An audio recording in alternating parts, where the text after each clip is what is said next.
Thank you for tuning in to Hacks and Hobbies with your host, Junaid. In Season 2 of Hacks and Hobbies, we're visited by our amazing guests coming from all walks of life who want to learn their story, their struggles, and their journey on how they got to where they are today. So stick around.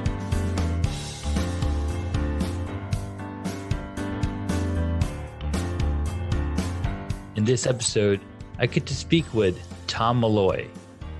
He's an actor, writer, and producer, and he's been on many movies and TV shows.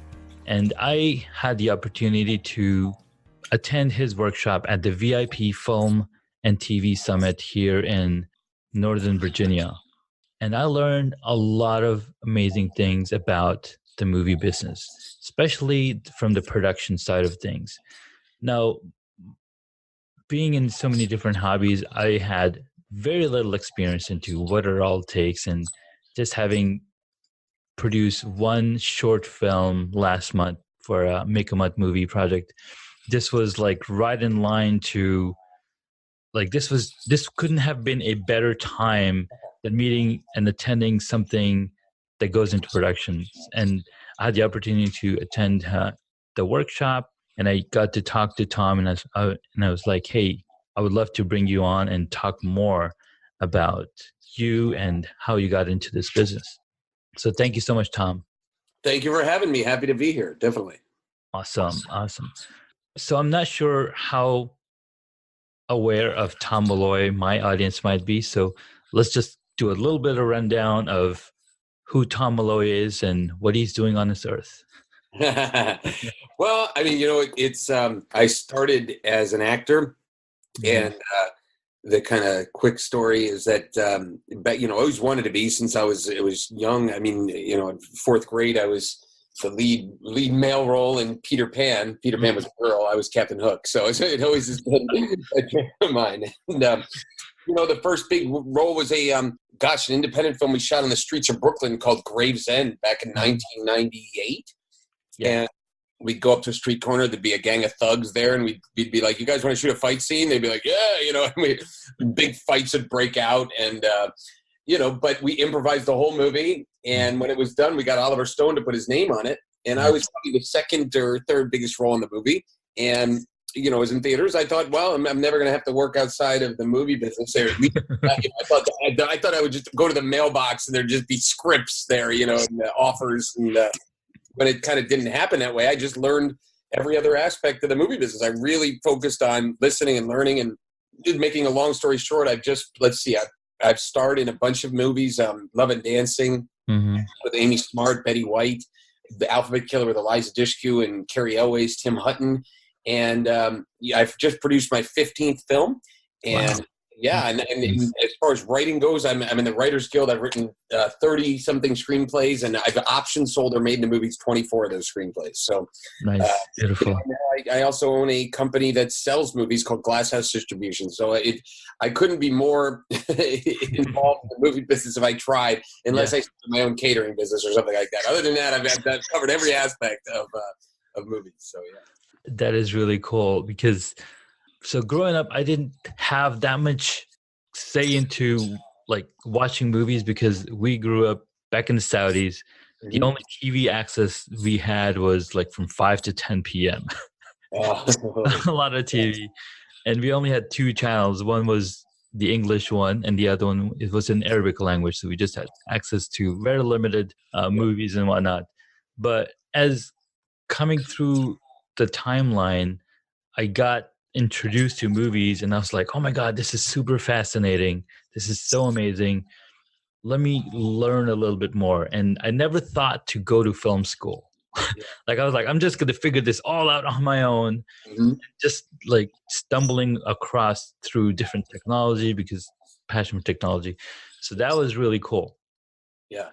So what aspect of movie filmmaking, and you've covered the whole gamut of it, or what's something that people can immediately take with them and start applying and be like, okay, this is the step-by-step guide on how to do it? And I think that was your workshop was on. Yeah, it's like that's I've been kind of into that for a long time, just trying to get help people if they go. I have no idea what to do. Yeah. Get a leg up on that and try to figure out how to do that. Yeah. And because I think there's a lot. It's also maybe false information out there, or just wasted time where you're going to read a book that's not really going to give you the right advice. So that's kind of been one of my missions. And I've put different. Bankroll was the book that I wrote. That was kind of the gold standard book on film financing. Is basically telling people how to raise money to shoot their own movie. And that applies to actors, writers, directors, producers. And now, as I told you in the seminar, it's all online. Besides the stuff that I teach live, it's all at filmmakingstuffhq.com, where we've got, over the past 5 years or so, Jason Brubaker and I have created like 20 different products on different areas of movies that are all really helpful. Movies and TV, by the way. Yeah. So, I'd say that the key is there's steps that you could take literally right now if you wanted to be working and doing something. And I think that if you're really committed, you should start taking those steps and, making your own movie, starting to plan things like that. And, sooner or later, you realize, oh, crap, that's all I'm doing. That's it. I'm only doing that. And now you're 100% in the movie business. And that's a great feeling. Beautiful. So going through the step-by-step process that you have outlined, but some of the things that I learned were like totally mind-blowing. Like one of them should have been the most obvious, that script. Having a good script, having a script that walks you through, okay, this is a story that you're trying to tell and film for a movie, right? That's super important. And it's like the plan, like the pre-planning of whatever you're looking to jump into, correct? Yeah. It's really just putting it in the best possible, scenario as far as stacking the deck goes in your favor. I made the comment in the seminar, and I always say this, is that, a great script doesn't guarantee a great movie, but the opposite is true. A bad script equals bad movie 100% of the time. So if you go start by going, well, nobody's read the script, or, a couple of people read it and said it was okay, it's like you're already going down a bad path. But, the smartest thing you can do is that if you have a great script to start and people like it, oh my God, suddenly bigger talent jumps on, you get like you're involved that you never thought would be involved, and that's a great feeling. Yeah. So scripts is really good because if you're telling a story and if you have a short film to tell a story, but then you also mentioned something about documentaries, you got to have a great idea. Yeah, if you're pitching your documentary and you're telling, or even just telling somebody about it, and they're like falling asleep as you're telling them, or they're like, I don't get it. You know what I mean? Like that's you should rework that. And that doesn't mean you have to change the subject. You probably have to change your approach to the subject. And but the opposite again is true. Is if you're pitching a documentary and they go, oh my God, I would love to see that. Yeah. It's like, you have an audience right there. So that's a good thing. That's why I tell people they should always be pitching their projects just to get the feedback. It doesn't matter if you feel like, oh, that person could do nothing for me. It's like, get that feedback from them and their reactions and watch. I've learned so much from people's reactions to my pitches over the years. So, yeah. Nice. So the short film that we shot, and I want to get a little feedback from you, if you don't mind, is, since we started, okay, this is going to be a short film, movie in a month, but then the idea was, is it going to be a story where you start with a honey jar and then somebody's putting this honey and then you go back in time, kind of like Memento, where's this honey coming from? So that's more like a short film where you're acting stuff out. But then we ended up going in a totally different direction because we didn't have a script, but we did have an idea. Okay, we have beekeepers and, these beekeepers are over here. So we ended up making it more of a documentary where we're interviewing the people, the actual beekeepers. So that's what we ended up doing. So how would have we make that a little better? Well, I think that planning is always the key to future success or future potential success. That if you had more of an idea first going in, maybe it wouldn't have got so it changed up. And now look, sometimes there's changes that make that are the thing that saves the movie, at the end of the day, if you have a plan and you change that plan, it'll always be stronger than if you have no plan and you just got to kind of make one up on the fly. Yeah. So and then hope that you step in the right, pile of gold instead of the pile of crap. So I think that, just having an idea and a plan beforehand next time Yeah. that you want to do it, it may deviate from that, but at least you'll know that it's somewhat of, mapped out. You started with the destination in mind. Yeah. Rather than, okay, where are we going to go? And that's what it actually happened is we attended, telling my colleagues, like, let's go check out this, make a movie month, and then maybe we'll join a project, or maybe, we'll just see what happens. And then my colleague just came up with the idea, the colony. We're talking about beekeeping because I'm a beekeeper myself, and it's like, let's talk about you.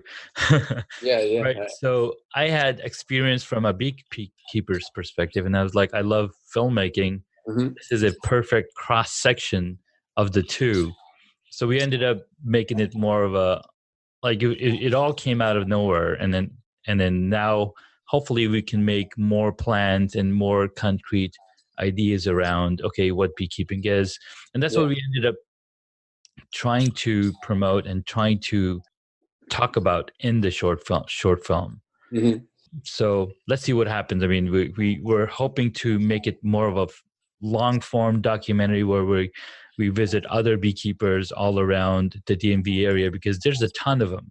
There's a ton.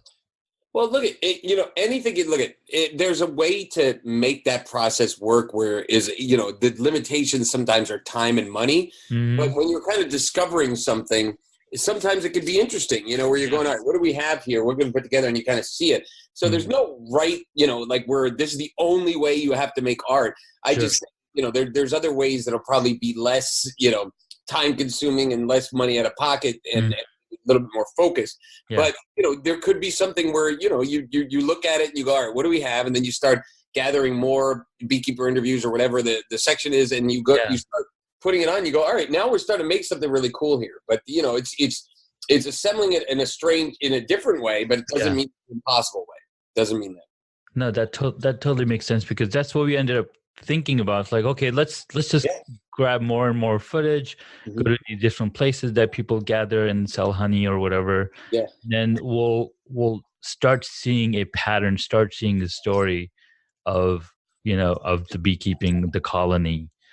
So that's really good advice. Thank you so much. Oh, sure. Awesome. So the process of filmmaking, right? So the other reasons I wanted to talk to you is being an actor, and I've had a knack for the longest time I was like, I want to be a stand-up comedian. And then it's like, okay, maybe I want to do some acting. And then I heard from a friend of mine, like, hey, check out Backstage. There's acting gigs that you can jump on. And I was like, all right, this is pretty interesting. And I got introduced to this whole new world, right? And it just blows my mind, like how many dedicated platforms there are for the film industry. And like, you could just go deeper and deeper, and there's more and more to learn.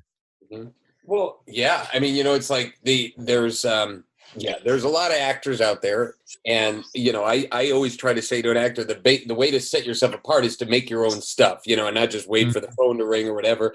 A lot of times with Backstage, as much as I support them or whatever, that you have tons of people going for the same role. You know what I mean? Like it's almost like cattle calls. Like that's like the first stage of acting. You got these cattle call auditions. Second stage would be you have an agent or manager that's getting you appointment auditions. And then the third stage is, you're just getting offers. People are saying, be in my movie, I'll pay you X, so those are kind of stages. So, you want to graduate. Backstage, a great start, but you want to graduate to getting an agent manager that's getting you appointments and getting you in the door in front of the casting directors. Right. Okay.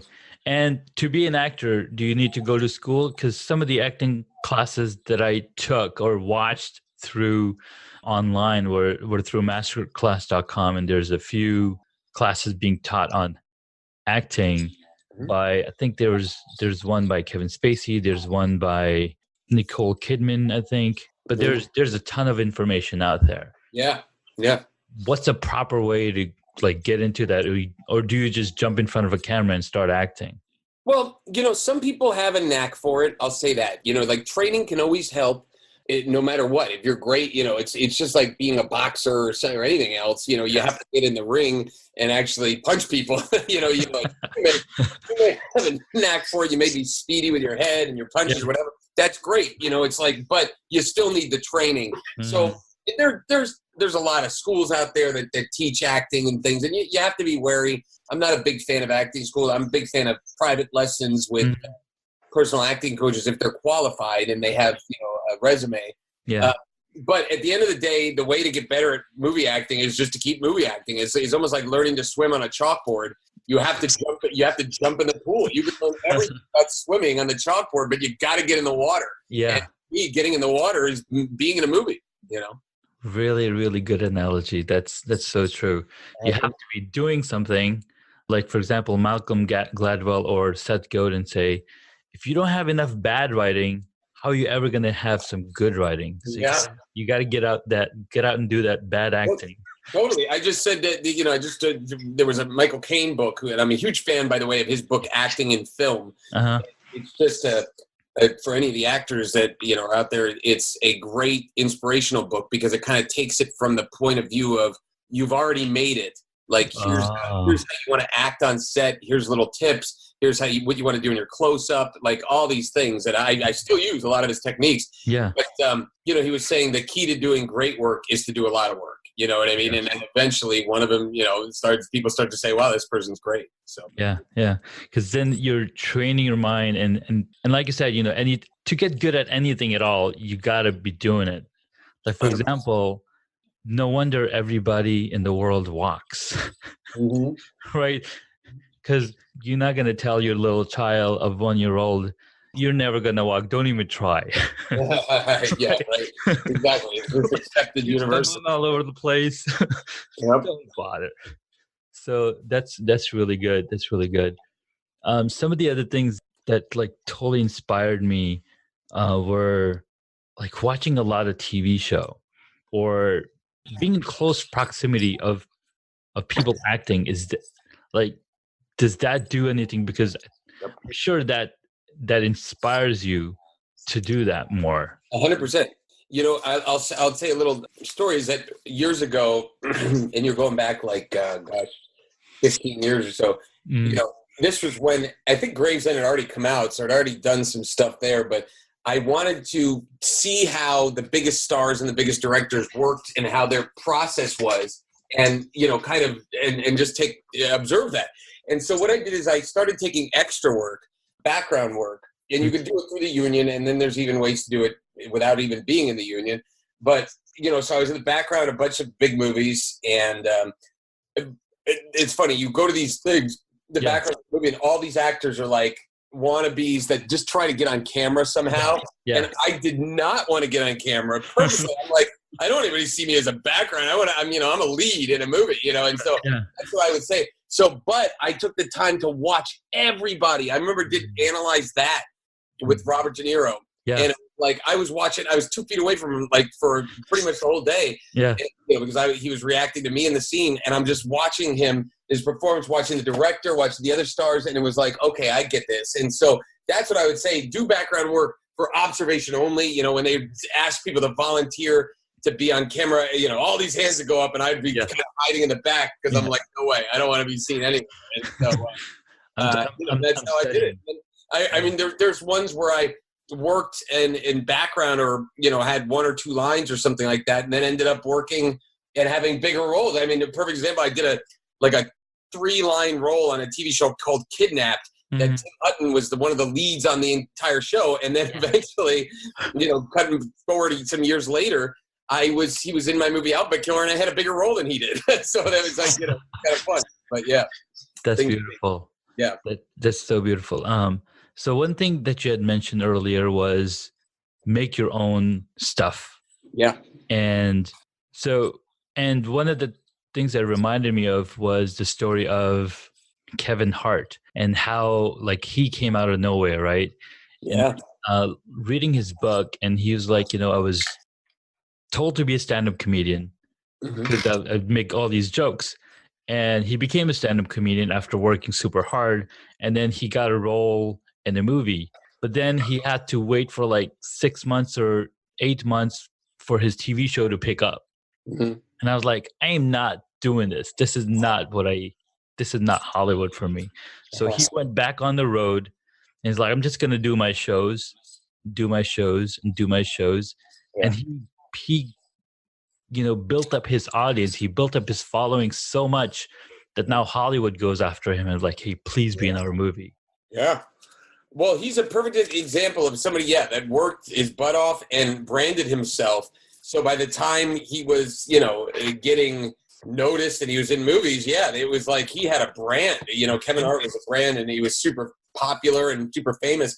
And so I think that that's really smart to do. It's like, when you have the key, look at the end of the day, there is obviously a talent component. Hard work does trump it, I think, eventually, but talent is key. And so, because what I'm saying is, if Kevin Hart wasn't the stand-up comic talent that he was, he probably wouldn't have as big a fan base. But, so the key is, if you believe your talent and you're going out there and you're doing it, now you can also get better at things like stand-up. You get better and better by more and more experience. Yeah.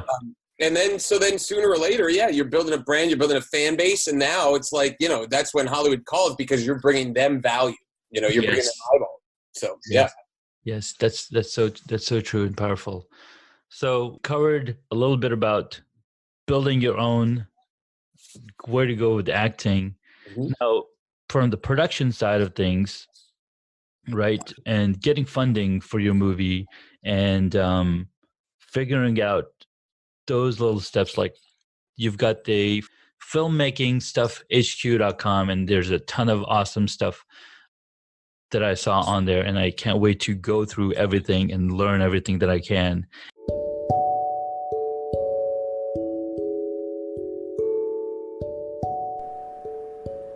If you haven't heard about Anchor, it's the easiest way to make a podcast. Let me explain. It's free. There's creation tools that allow you to record and edit your podcast right from your phone or your computer. In fact, I'm recording this on my phone. You can make money from your podcast with no minimum listenership. So go ahead, download the free Anchor app or go to anchor.fm to get started. And by the way, I was able to find a copy of your book on eBay. Was it the blue one or the brown one? Like, the blue one is the first edition, the brown one is the second. Hopefully it's the brown. Yeah. I got the first edition because I want to have both of them. Like, all right. A lot changed between 1 and 2, and then obviously 2 and now a lot changed. But yeah. So we should expect a version 3, or is everything online nowadays? Yeah, everything's online. They asked me, the publishers, Michael Weiss Publications, are great people. Yeah, and they asked me to write a 3rd edition, but the key was, each time you had to write about 30% new material to qualify for a new edition. And things were changing so quick that I'm like, all right, by the time I'm done with this book and it's out there, it's like, I'm going to, I want to write a 4th edition. So that's why, when you mentioned filmmaking stuff, HQ being for headquarters, we could always change that. We can add stuff. We can, absolutely. And that's so much more dynamic than, a book that's a book. And, like I said, by the time I wrote even the 2nd edition, the 1st edition, there's aspects in it that are completely obsolete, and talking about DVD sales and things like that. And then suddenly, by 2nd edition, there was not even a Blockbuster anymore. So it's like, things change. So that totally makes sense. One thing Seth Godin mentions is that don't ever go and read commentary on your books, because that book is already published. You're not going to go change it if somebody says, "Oh, I don't like your book," or "I don't like this." So that's online. Having content online is the perfect place to store it, because you can update it. You can have an ongoing conversation in communities like the Facebook communities that you guys have. Really, really powerful. Cool. Yes, definitely. No, agreed. And you can watch things over and over again, whereas a book, you may not do that. You know what I mean? There's very few books that I've read over and over again, but there's videos I've watched over and over again tons of times. So. Yeah. That's really cool.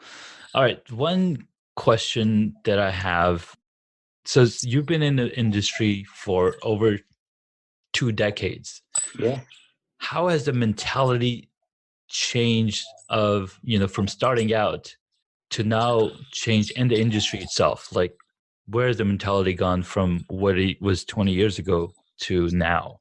Well, I think that there's a couple things. I think that there was a certain aspect that was easier back then, and then a certain aspect that's easier now. The aspect that was easier back then was the bigger paychecks. It's like you used to be able to do one, as far as a producer goes, you could produce one independent film a year, and if you did two, you were rocking and rolling.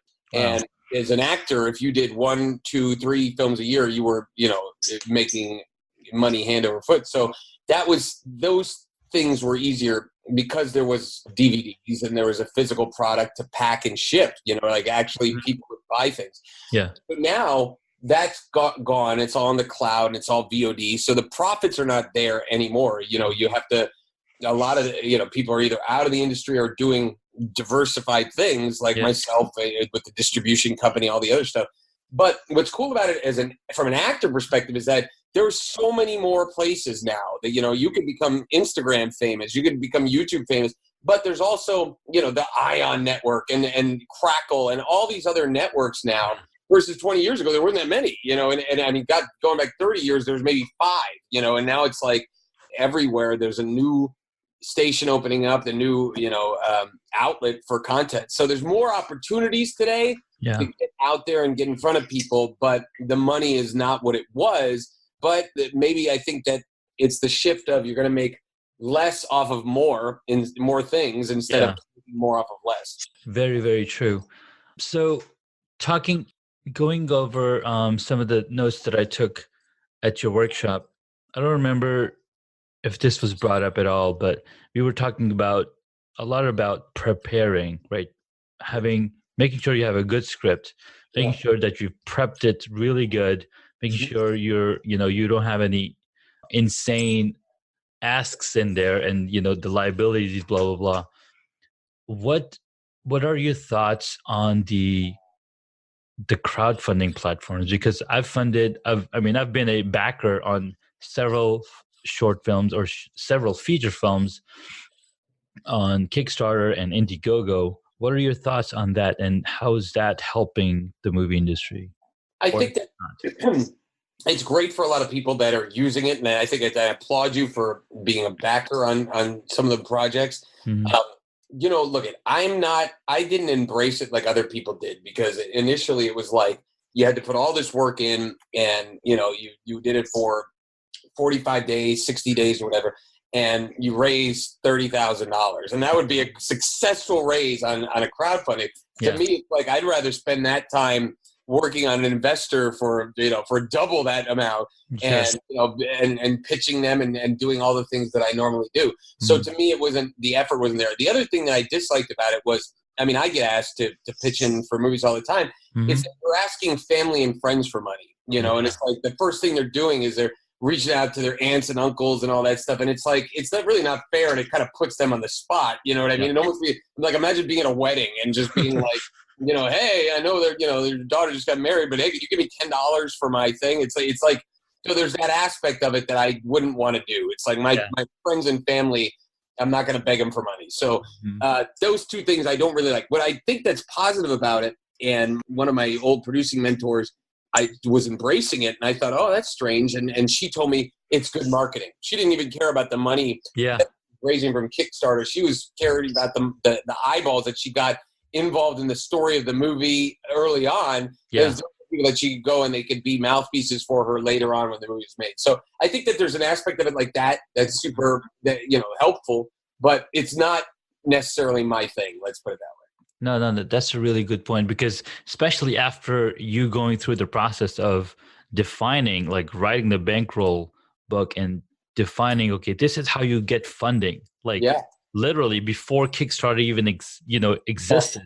There's no way, right? Like it doesn't make sense because there's, like you mentioned, there's a lot of effort, and there's a lot of effort that goes into not just the campaign, the 45 days or the 60 days the campaign is live, but then like, have you prepared anything before you even started the campaign, right? Yeah. So yeah, those really good points. Because one of the examples that I can think of recent, so good friend Pat Flynn of Smart Passive Income. He's a podcaster and a really great teacher. So they created a product for cameras for vloggers essentially, and he's like, it took us 1 year of pre-marketing before we even like start the Kickstarter project. But what helped them is that in the first day or the first 11 hours, they were able to like reach their 100% goal of $150,000. Wow. You know, that's great. You know, it's like, I think that's the successful way to do it. There's people that are, you know, they just start their Kickstarter campaign and hope that they put it up, put a goal in 30 days, 45 days, 60 days later, the money's just there. You know what I mean? They think it's exactly. And that's not the case. You know, sometimes those people, for that 150,000, he might have worked way harder than I have ever done for raising $5 million or something. Absolutely. Yeah. But it also comes from a different, like, he's been a marketer for the past 10 years, right? So that experience also plays in, just like your experience of going through the process of, okay, this is what you need to do, the step-by-step to make sure that you can, you know, get funding from an investor or from a bank or wherever you're getting funding from. So really, really good points. Awesome. Some cool story you'd like to share that nobody's heard before? Cool story that nobody's heard before pertaining to the movie business? Is that the movie business? Well, gosh. Or anything else. I mean, life in general, because this is a podcast on hacks and hobbies. Yeah. Well, you know what? Maybe I'll do something on one of the hobbies that was, you know. Thank you for listening to Hacks and Hobbies. Yeah, we can totally jump into additional those. information on the guest today on the website hacksandhobbies.com. Please feel free to subscribe to the podcast so you don't miss out on upcoming interviews with amazing guests. And I'm very good. And, you know, but the key was it was 2009, I believe, and it was World Poker Tour Celebrity Invitational Tournament. And so it was a 2-day tournament, and they brought in all these celebrities, and I was able to get in. Just Love and Dancing had come out, and I was in. There's big people. I mean, Terry Hatcher and Randy Couture, you know, I remember McCarthy, Cameron Manheim, you know, a lot of the guys from Entourage. It was a big thing. And so I went in, and you know, when I was a kid playing 5-card draw, I had no idea how to play Texas Hold'em. And I was sitting there at the table, and, you know, when you meet somebody, and by the way, at my table was Laura Prepon, who from That 70s Show and Orange is the New Black, and Matt Lillard from Scream. Nice. And then there was the guy, Bob Guinea, who was, I guess, The Bachelor at the time. I don't watch reality much. Yeah. And so they were all at my table. And so I realized, you know, when I'm on a red carpet, I normally talk to somebody 30 seconds. Oh, you know, and I'll bring up a mutual friend, you know, oh, we had so-and-so, and then blah, blah, blah. And that's versus these people, I'm sitting there with them for hours. We're sitting there talking to each other and getting, you know, his number. And it's like, we're hanging out, making jokes and everything. Yeah. And so I'm pretending to text on my phone, but I'm actually Wikipediaing how to play Texas Hold'em, pretending to text, you know, oh, I got to get back to Joe here, you know, and I'm going, oh my God, you know, and all I'm doing is reading how to do it. And, you know, and basically I posted on Facebook, somebody helped me out, and people just said, fold, you know, as much as you can until you get king or ace. That's all I did. Anyway, bottom line is, I realized, you know, this is the way I kind of do stuff normally, is that I just became a student of the game. I started reading books and PDFs and playing. Yeah. And, you know, now, that was 2009. It's like, so now it's almost 10 years later. And it's like, every tournament I walk into, I'm considered one of the top players, one of the three. And it's like, I mean, I won the Reno Poker Tour Celebrity Invitational 2 years ago. That's the one that Jack Black used to host. And I just played it again. I think I came in 13th, but I got a bad beat. But I came in 5th in Ed Asner's tournament earlier last year. And so the bottom line is, I have made so many connections through playing poker. Nice. One of the films I did, The Underworld, I would say 90% of the cast were poker buddies. Quentin, who was the big guy from The Blind Side with Sandra Bullock. He was the star of the movie with her. Yeah. He's a poker buddy, and he was in a movie. We did a movie together, truly because I asked him, and I said, would you love to do this? And so, all these people, like it became like the new golf in a way. Yeah. And that's what I love about it, is that I've played many celebrities, and people respect me now because I'm good. And so there it is. It's like I said, it came from, if you had seen me at first when I'm playing and I had no idea what I was doing to now, it's a completely different story. So, yeah. That's so cool. And it's really true, right? Like so many different hobbies, like once you get into it, you'll find people from different areas of the world that like what their profession is. Like one of the beekeepers that we interviewed, he'd been working at CNN for 10 years. He created one of the first like in the nature documentary series production. And I was like, wow. That's cool. Areas of people that you meet, it's really, really amazing. Yeah, you do these hobbies, you're right. And I have several hobbies, not a ton, but I do jiu-jitsu for a long time.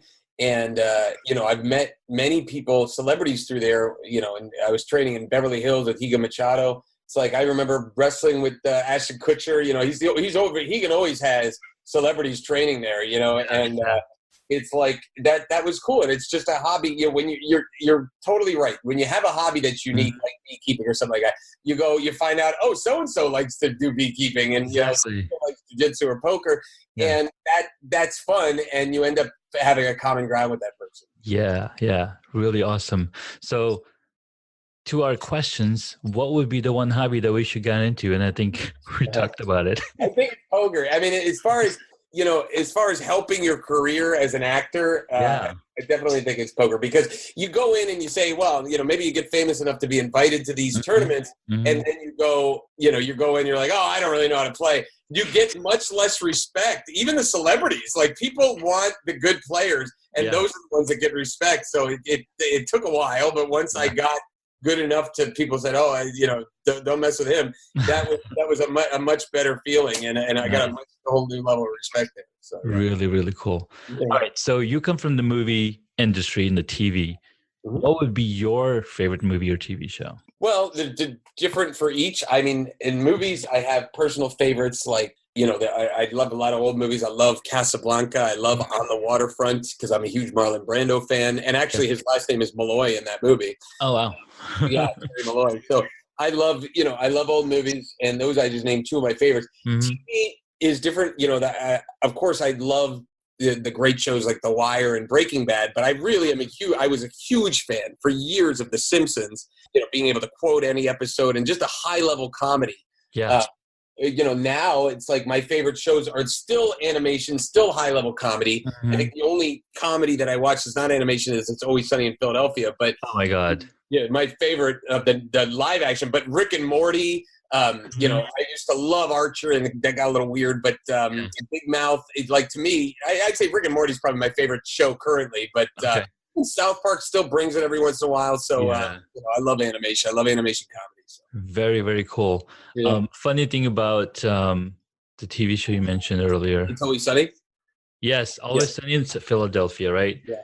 And I was reading their story and how they were like, okay, like for the pilot episode, they had to put something down on how much it cost them. $200. Yeah. It's like maybe $200 or something like that, right? Yeah. I was just blown away. Like 4 guys to pick up a camera, shoot a pilot, and now they've been going on strong for what, 11, 12 years? I think they're in their 13th season. 13th, exactly. Charlie's Got Cancer was the first episode. You could watch it on YouTube. They shot it for $200. And it's like, they just got it in the right hands of FX. So I'd say that's a tip for anybody, is like make something that's really funny, and hopefully it'll capture the zeitgeist and gets in front of the right people. And now you're set. So, yeah. Beautiful.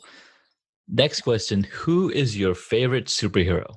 Oh, favorite superhero. Okay, I got it. I would say a Green Lantern. I've always, and I'll tell you why, is that I'm not, it's not that I'm well-versed in his comics. I was a fan of the character itself, I've always wanted to play him in the big budget movie, studio movie. Not, obviously there's multiple Green Lanterns, but Hal Jordan is who I'm talking about. Yeah. But they screwed him up so bad. And I never wanted, it was never a desire of mine to either make the movie, write the movie, or be in the movie until I saw the movie that they screwed up so bad. This character that's notoriously has no fear, and that's lost it when he was a kid. Yeah. And they make Ryan Reynolds, and he's scared the whole damn movie. It's like, what are you talking? You just crap all over this character, and it's just ridiculous, So that would make me go, all right, this has to be done right. Yeah, and I kind of want to do it off of a Rebirth, which was one of their comics that they wrote. And so, anyway, the bottom line is, it's Hal Jordan. Of the nice. Yeah, he is a. A lot of people didn't like the movie, and funny thing, Ryan Reynolds makes fun of himself. Yes. Oh yeah, cool. He's like, I'm finally a superhero with an actual suit. Yeah, well, that's great. At the end of Deadpool 2, he kills himself. When he decides to play Green Lantern, that was awesome. Yeah, I love that. Yep. He's really good. Yeah. All right, last question: if you were a board game, what would it be? Oh gosh, that's a great question. I would say Life would be an interesting one. And now, the problem with the game, it was always kind of a fun game to play, but the problem with the game of Life was that you had to follow certain paths, or else, you wouldn't get the, you didn't go to college, you never made as much money, you know what I mean? Which is not true in real life. But the cool thing about it was that it was a journey, and you never know where it was going to take you. And so I enjoy that. I clearly have life energy, as you saw, 100% natural, it's like I don't take supplements. And it's, I enjoy living and the adventure of new things every day, and so I'd say that's, if what I would choose is probably a life board game. Nice. Yeah. That's a really good answer, and a really good game. Unfortunately, I've never played Life. Oh no! Like the game. Yeah, I need to go check it out. I've grown up playing Scrabble, Risk, and Monopoly, and then my recent favorite is Catan. So I never played Catan. Did you ever play Stratego, by the way? I might have. Yeah, it's a really fun game. It was who got it? I think it was my brother-in-law, who's much younger than me, got it for a Christmas gift, and him and I just read the directions and started playing, and it was a really fun strategy game. Yeah, if you ever get a chance to play it, you could pick one up. We got that. He got in the classic wooden version, it was like a throwback thing that I think they put out. Not Warner Brothers, Milton Bradley put it out, and so so check it out if you get a chance. It's a real fun game to play. Awesome. I will definitely check Stratego out. Yeah, cool. Well, Tom, this was an excellent conversation. I really loved learning your life story, your journey, and talking about the movies, talking about the movie industry, being an actor, producing, and just getting out there and do it. Like Nike said it best, just do it. Yeah. Whatever's got in your mind, just go out and make it happen. Yeah, I say jump in the pool, man. It's like, don't just talk about doing it, jump in the pool. That's right. Well, thank you so much, Tom. I do look forward to keeping in touch with you and following your journey in the movie industry, and learning more about, what it is to be in the Writers Guild, and what it is to be the different areas, and how to make it. And I might have to learn some poker. I think it'd be smart to do that. So yes, great. Awesome. Great. Thank you so much. Yeah. Have me on the show, and check it. If anybody's listening that wants to learn more, check out Filmmaking Stuff HQ headquarters.com. Yep, that was my last question. Where can my audience find you? And that's the perfect place. And you can also find him. To learn more about him, you can go to IMDb, Tom. Yeah. Or just TomMalloy.com. Yeah, that's TomMalloy.com. That's a perfect place. Awesome. I will include all those links in the show notes, and looking forward to talking to you. And then I'll let you know when the podcast goes live. Great. Thank you very much for having me. All right. Take care. Cool. Congratulations, you made it to the end of the episode. Thanks so much for listening to our guest on this episode. Please send me an email at Junaid@hacksandhobbies.com to tell me what you loved about our guest today. You could find links mentioned in this episode on the hacksandhobbies.com website.